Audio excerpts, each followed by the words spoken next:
Good afternoon, everyone. You're listening to the PNE Flagship Podcast. We're going to start with some sad news that came from Deep Dell yesterday. Before we get into our light-hearted stuff and talking about the game, we'll just read the statement that Northend put out, and that is that we are deeply saddened to confirm that a PNE fan passed away shortly before kick-off on Saturday. The man in his 60s became unwell and was unresponsive while in the Gentry bar, and despite the best ever efforts of medical personnel, he was sadly later pronounced dead. The thoughts of everyone at Preston North End are with his family and loved ones at this extremely difficult time. There's not really too much we can say. No, all three of us, everyone, most of the people watching, obviously woke up yesterday, go to North End, and then for someone doing the exact same thing to not come back is obviously absolutely tragic. So your thoughts go with the family.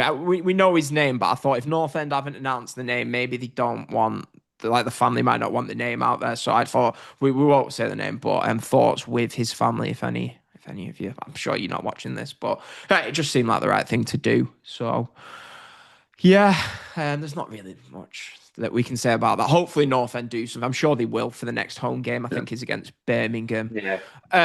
In 2.5 weeks now. But yeah, thoughts with the gentleman's family and friends. But I don't know how I transition into something else. Critch, how did Daisy's football game go? And she was she playing against Fleetwood? Well, Fleetwood today. Yeah, she plays for Fleetwood. They're playing like a Liverpool team. They won on penalties. They were 3-0 up. It ended up finishing 3-3, and then it went straight to penalties, which they won. So they're in the next round of the cup.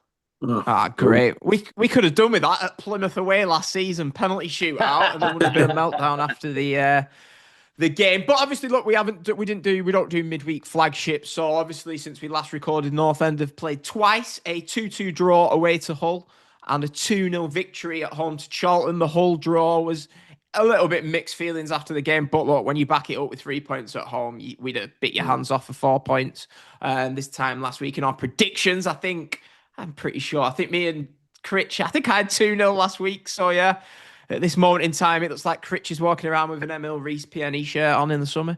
No, I've got one right. Yeah, I know, but it goes in alphabetical order, and see, both our names are Daniel, and mine's B, and yours is C. Unfortunately, you're no, it doesn't work like that. But yeah, look, Darren, you went to Hull on Tuesday. What was it like in that away end at 2-0 up? Yeah, absolute scenes. To be honest, the ground itself was the first time going to Hull, and I really do like the stadium. It just goes to show that obviously with the safe standing, I was standing obviously in that section. What atmosphere it brings when everyone stood up, and it just creates a bit more atmosphere. And that's maybe something that we need. I know we keep on going on about it for years now about safe standing at Deepdale, but it definitely does work, and it gives a lot more better atmosphere. But to the game itself, obviously 2-0 up, and I was living in dreamland. I really was. I thought I couldn't believe it. I'm glad I came now all this way for that. But going into obviously half time, I was a bit hesitant to obviously, think, right, Hull are going to come out and obviously throw everything at it because they have to, because they're 2-0 down at home. But, Ollie McBurney again, we had the option that apparently the option was there that we were going to look at him, obviously in the summer, bringing him in. And obviously he's come back to bite us on the backside. But I just think that, it's the same as last season. We're drawing or losing from winning positions. And what I don't want is it to be the start of, the same things happened last season where we're 2-0 up or 1-0 up. We either draw or we end up losing the game. Because obviously we've seen it last season where we're in a position where, we could have got relegated last season. I think that's one thing that we need to iron out going into this season. I know it's very, very early days yet. But very positive though so far. I think the additions we made to the squad show in the team. But yeah, it did feel like a loss coming away. Though I've got to admit, to end on it, it did feel like a loss. Time to get home, Matt. It wasn't actually bad coming back because there wasn't that much traffic. It was got to Deepdale about midnight, something like that. You've done all right then, haven't you? Really, I suppose. Yeah. Can I just ask you one thing, Darren? Go on. When it went to 2-2, did it feel like Preston could still win the game? To be honest, no. It didn't feel No. like that. It didn't No. feel like that.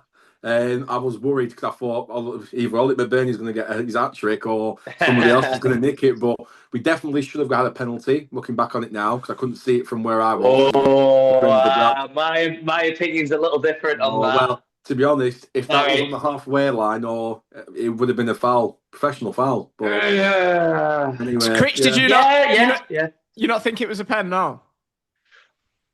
Yes and no. I mean, he clearly went for the player. His arm was raised, but he went down like he'd been shot. And for me, it looks like you're trying to buy it when you do that. When you do go, I'm flying down after you've just been hit a little bit. Then the rest's like, nah. Yeah, I think it was a foul. It was a foul. Oh, there you go. Then you've answered your own question. Yeah, I know, but that's I can see why the ref didn't give it, because it's like he's just trying to play for it. I think, look, if the refs stick into the rules, which is what they all seem to do these days, by the letter of the law, it's a penalty. Story commented. Why he didn't. Story commented to one of the Facebook posts saying, need better acting skills. See, even he knows. But look, I think on the whole, it was a positive performance. Like Darren said, the only worry is when we take the lead, we did it at Derby, we sit back. We invite the press. We don't go for the killer third like you would do if you was a top team. But as I say, we backed it up yesterday with a victory. I think the news from the week, so after the whole game, we was all sat waiting to see if this Osmajic potential ban would happen. Still no news on that. What are they playing at? Because it's clearly lingering with him because he's not been his best the last week, Bristol and Hull. He was left out the lineup on Saturday. And... Well, what are they playing at? Just dragging it out this long? Because we're almost losing him for the games while this is going on, it feels, as well as a potential ban. Yeah, they're dragging it out. And really, I thought this would have been done maybe Monday, Tuesday of, obviously, the week, this week. But it seems like it's going to go into next week now. And obviously, with internationals coming up, he's going to be flying out to Montenegro, meeting up with the international squad. And it just feels like it's a bit of a, I don't really know what's happening, but I think yesterday, I'm sure we'll come on to it, Osmajic in the squad, but, it just feels like we're testing the waters without him, potentially. Yeah, I was thinking that when I seen Jeb, I thought, is he just, either they've had the nod that maybe he's going to be banned, and they've thought, right, let's get Jebison in, get a few games under his belt. And, Critch, what are you thinking about the Osmajic saga you always have? It's why is it not? Yeah, why has it not been resolved? It's the same as you guys. This should have been done and dusted. We should know now. Why don't we? Yeah. For me, it just seems like they're trying to find a way to make him guilty. They're trying to find anything just to try and say he's guilty. Yeah. That's what it feels like. Yeah, I mean, it was March the 1st. What are we now? We're on October the 5th. This is March the 1st. For Osmajic himself, it's going to linger over him for what he's thinking. Am I now going to be known as a racist entering every football stadium in the UK for something he's saying that he hasn't done? And what's that? It's 6 months since it happened. 5-6 months. Thing is, even if he's found not guilty, they'll still call him a racist now, no matter what. Yeah, 7 months. 7 months. Is that's right, isn't it? 7 months. It's a long time. It's ridiculous, isn't it? It's ridiculous. Shocking. It needs to be resolved, but as I say, hopefully we find out now because we've got another 2 weeks. So then, say if he does get a hefty ban, you're almost dragging it out. You'd almost sooner the ban have been at the start of the season where it's not been Saturday, Tuesday, has it, so far this season? I know we play midweek. That was our first midweek game. So when it's getting into where it's Saturday, Tuesday, November, that's where you really do want backup players to come to the fore. But anyway, so he didn't play, but we'll get into yesterday's game. I tell you what, Critch, I seen a picture of you. Of course, with them arms, why wouldn't you? But I seen a picture of you. T-shirt on, North End shirt. It was actually warm. I'm on the Invincibles with my jacket on, hood up, hoodie on underneath, freezing. Second half it went freezing, to be honest. Second half it did felt a bit more of the wind. Yeah, I don't want to judge you, Critch, but you strike me as one of them lads where anything above 15 and the top's off and you walk in. Yeah. It is. But yeah, look, as well as Osmajic not starting, Devine not starting. What did you make of that, Darren, yesterday? Yeah, I was actually really surprised looking at the team sheet back in the concourse before I went up. Obviously, of the 4 changes, obviously that were made. But yeah, it was a bit strange, obviously, not to have Devine starting. But again, I think Paul Heckingbottom maybe needed to rest players or just wanted to test the water with a different, style of play. Because I know that Charlton have actually started really well. To be fair to Charlton, in the Championship life, obviously getting promoted from League One. They've done well so far, and we can't take that away from them, really, from where they are now. But again, it is a bit strange, obviously, with Noah's Majic is Paul Heckingbottom, Stuart McCall testing the waters to see life without Osmajic, starting with Jebison, and these players that obviously, haven't got a potential ban coming in. So yeah, I was really surprised that Devine didn't start, but I'm glad that obviously he came on when he did. And yeah, it was just a bit strange looking at that team sheet before the game started.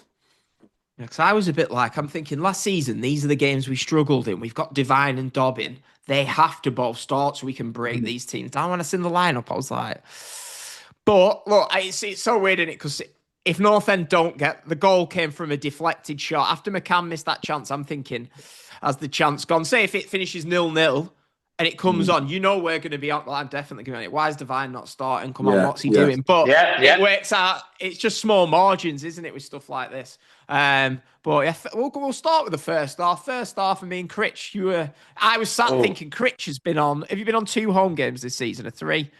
I think it's 3 now. Yeah, right, 3 home games. I thought poor Critch missed all the decent games when he was working. He said 0-0 last week. You were on course to see another one. I know. I was like, oh no. But I thought the signs were sort of there. I was a bit more annoyed that we didn't make the changes again at half time. So I thought second half we needed to just change a few little things. But at the end, we. Oh, Critch, is he frozen on yours, Darren? Got through it all. He's back now. Anyway, he's back. He's back. Wi-Fi in Blackpool. Yeah, that's it. It's Powerline Wi-Fi, Blackpool, you see. But yeah, I was like, same as you. I was surprised we didn't play with 2 attacking midfielders.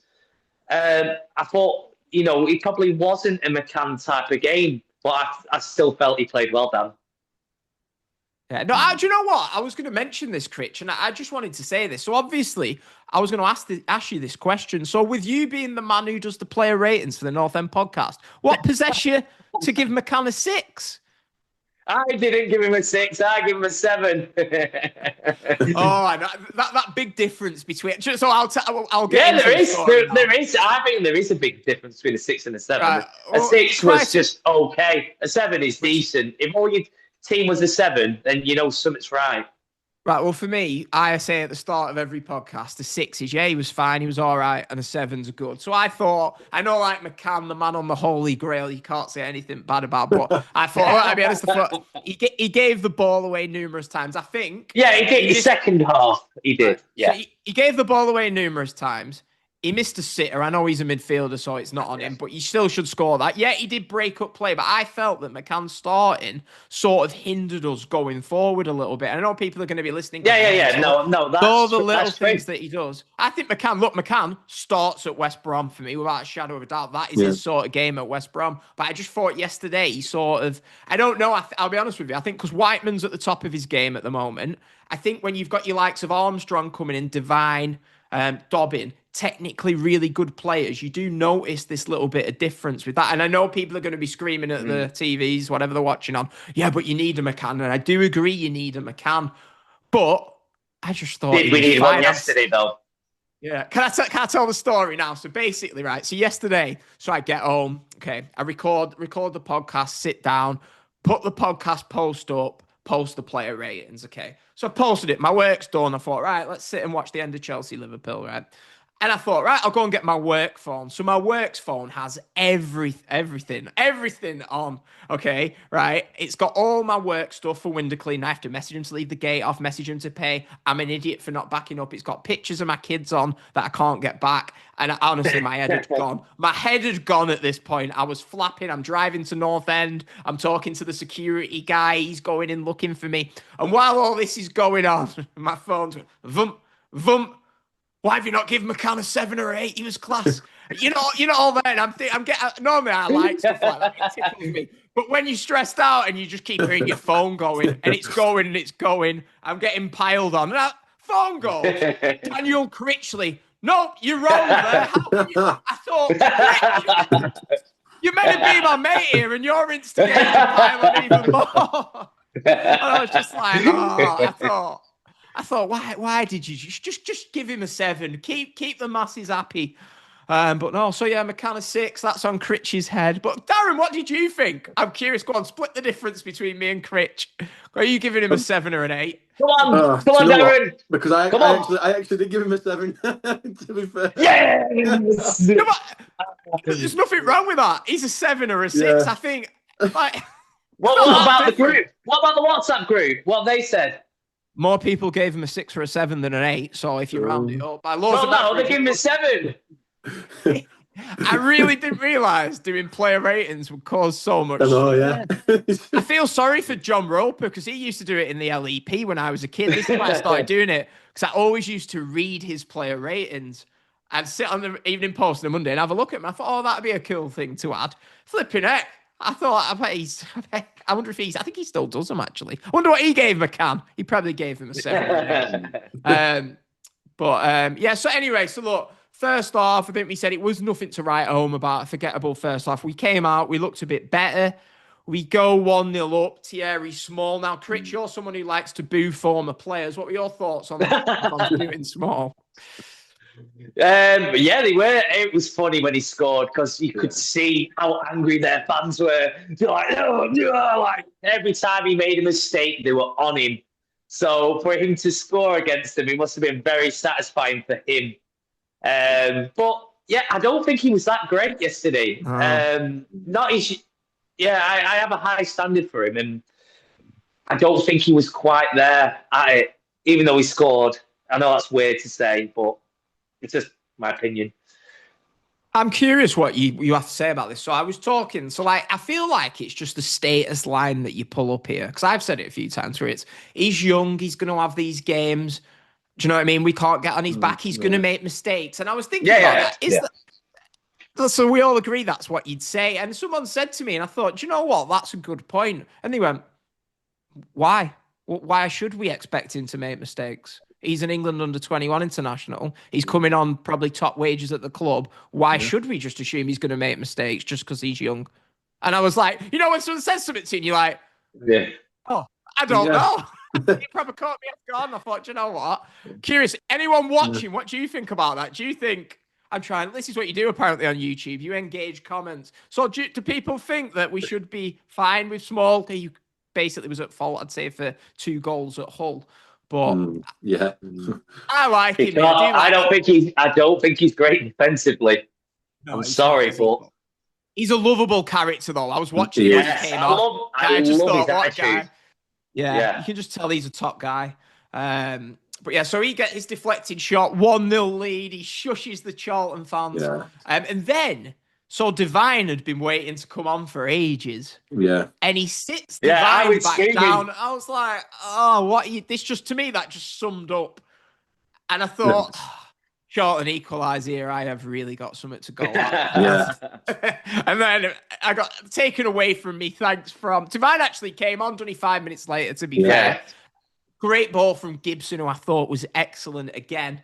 He was. Down this left. As soon as I seen the ball from the left-hand side, I thought Hughes will be fuming because he tries to make that pass down the left channel every single match. But Gibson plays it in. Devine and Jebison, I was screaming, go on. He's got his goal here because I really wanted him to get his goal. Great run into the box. Cut back, scores.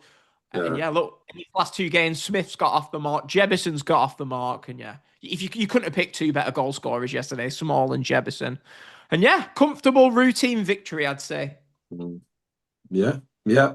I was actually surprised that Jefferson got a goal. To be fair, I was slating him all games. My dad was sitting next So to was him, I. and then So was and then I. obviously everyone around me was like, yeah, I agree with you. Yeah, I was like, how is he a Premiership player? You know, I was like, and I was eating my hat after it. I said to my dad, I said, if he scores, I'll eat this hat here that I've got on my head.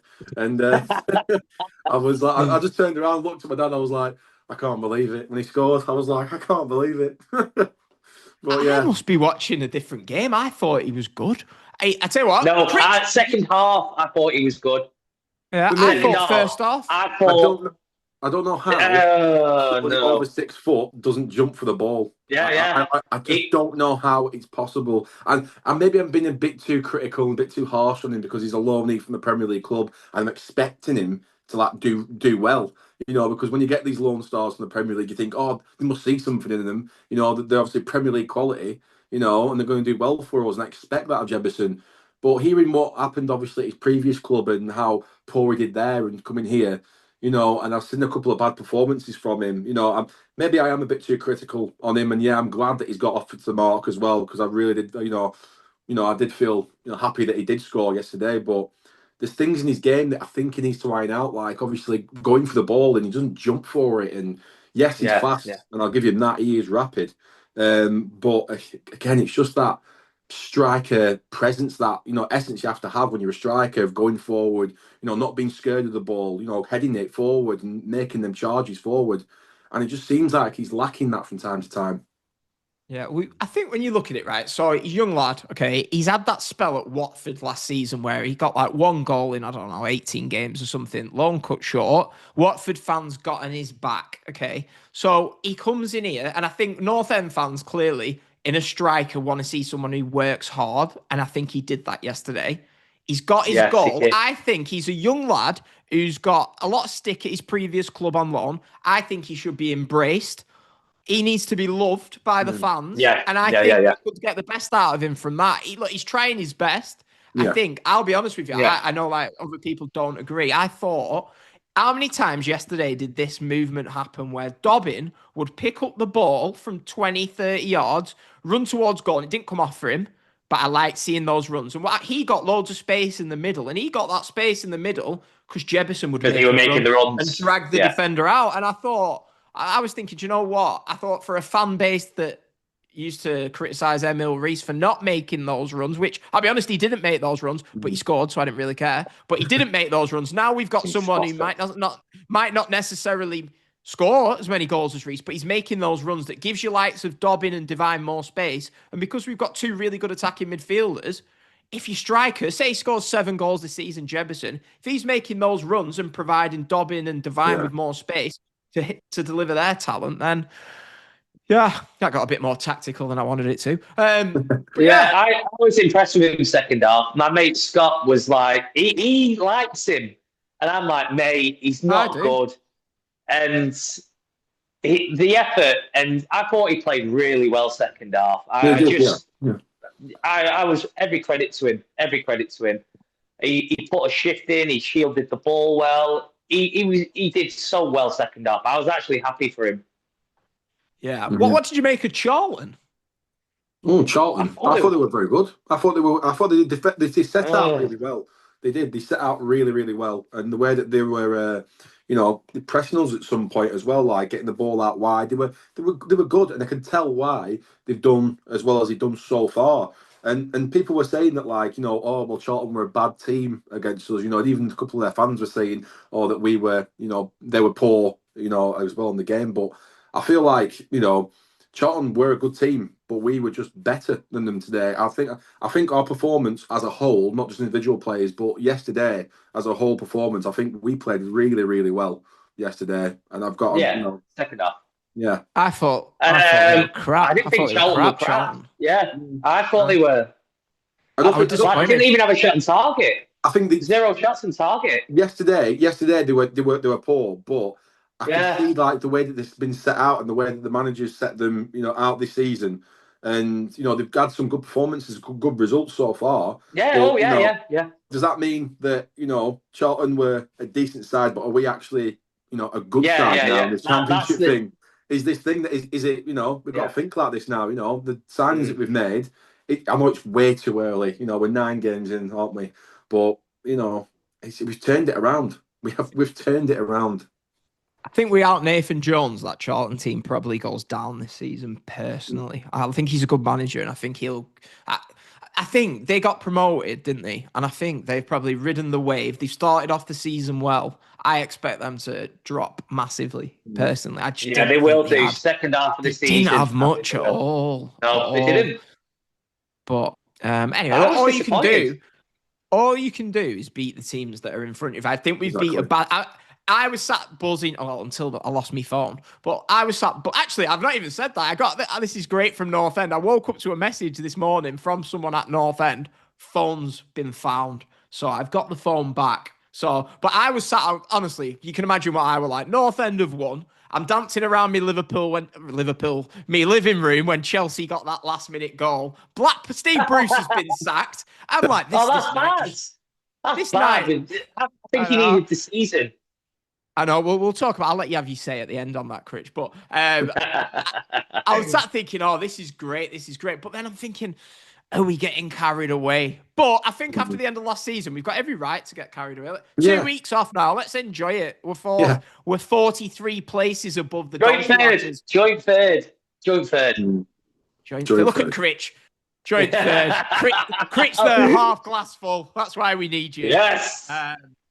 But yeah, I think we'll round up on the game there. I don't think there's too much else. No, we haven't mentioned the man of the match. McCann? No, the man of the match. The real man of the match. Andy Vuk. Andy. What a player. He was good, as well. He's been the positives from these 2 games, hasn't he? Yeah, 100%, yeah.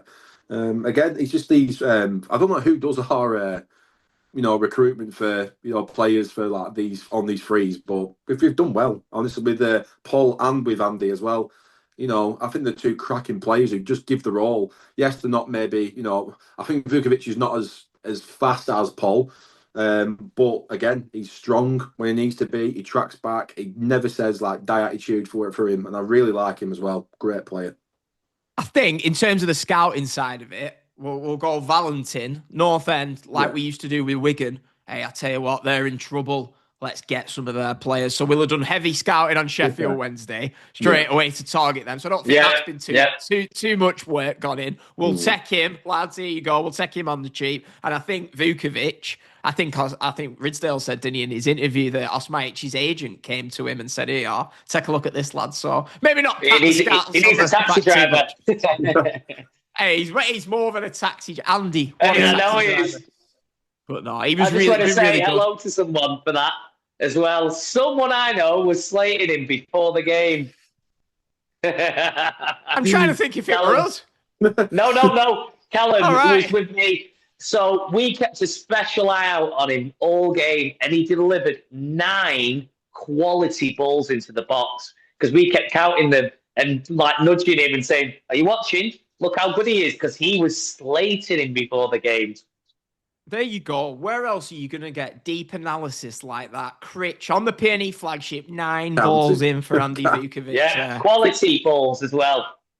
There you go. I tell you what, I know you were saying man of the match. I thought Harrison Armstrong. Second half, when he played, this is what I thought we just tried to get him in the team and McCann in the team. And that was why I didn't like the lineup.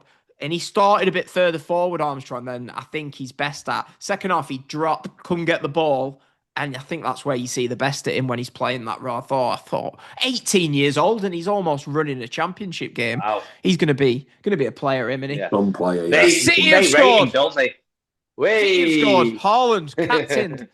There you go. Oh, my mate says he's terrible apparently. He says Jesus is better than Haaland. Flipping heck. It's almost as bad as say it. Almost as bad. Imagine I'm not mentioning. Is he from Blackpool by any chance? No, he's actually. Well, he's a bandwagon Blackpool fan. That's even worse. Oh, God, is that even a thing? How can you be a bandwagon Blackpool fan? Well, he was a fan in 2010. Let's just say that. I don't know what happened in 2010. Yeah, I forget that. Yeah. Right, there you go. So you two, Andy Vukovic, man of the match. Is that what you're saying? Yeah, he was for me. He was for me. No, yeah. To be honest, yeah, for me as well. I was in agreement when they announced that. Yeah, Andy.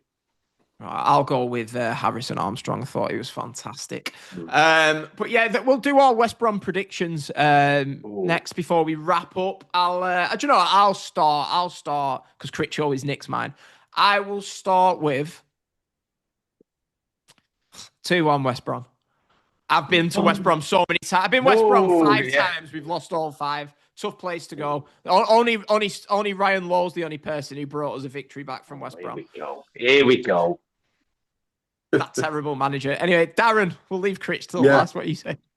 So yeah, it is going to be another tough game. Obviously, West Brom are always up there and about, floating around the playoff places.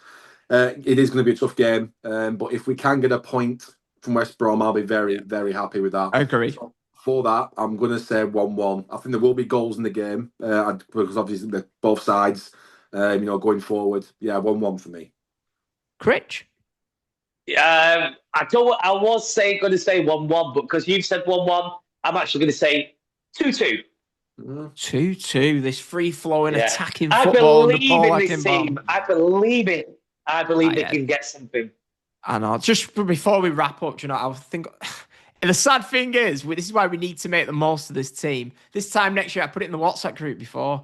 Dobbin, Devine, and Armstrong aren't going to be players for PNE. How sad's that to think about? We need to enjoy it while we've got them. Yeah, we'll get them back when we get promoted. Yeah. There you go. What better way to end? So anyway, if you're listening, well, you're obviously watching if you're here. Hit the follow button. Can I give a shout out? Go on. Right. Trying to plug the podcast here. Right, I've got to give it to 2 guys. You know the guy I saw in the gym this morning? To Gareth and Kyle. He's wearing his Preston shirt in a Blackpool gym. Fair play. I love it. Keep wearing that shirt and keep training hard, my friend. Yeah, so we've given a shout out to the people that matter, the people in Critch's gym. If you're viewing, listening, hit the subscribe button on YouTube. If you've got disagree with anything that we say, if you don't think McCann was a 6, let us know in the comments. Apparently, comments help in YouTube. I know, 6 or a 7. I might add up at 0.5 decimals so I can just play safe and give a 6.5 to him next week. No. Anyway, right, there you go. Episode 10 is in the books of the PNE Flagship. International Duty, the second one of the season. And yeah, we'll wrap up there. Thanks for watching or listening, everyone. Any more shout outs, Critch? No, not yet. I'll always have one at the end of every episode, I hope. Great. So there you go. Shout out to my daughter. It's her first birthday on Wednesday. There you go. Yay! Happy birthday. Perfect timing, an international break. I knew what I was doing, timing that one out. Anyway, speak to you. We'll do an episode in the next 2 weeks, won't we? Yeah. Probably. Yeah. There you go. Thanks for watching, everyone. We will speak to you all very soon.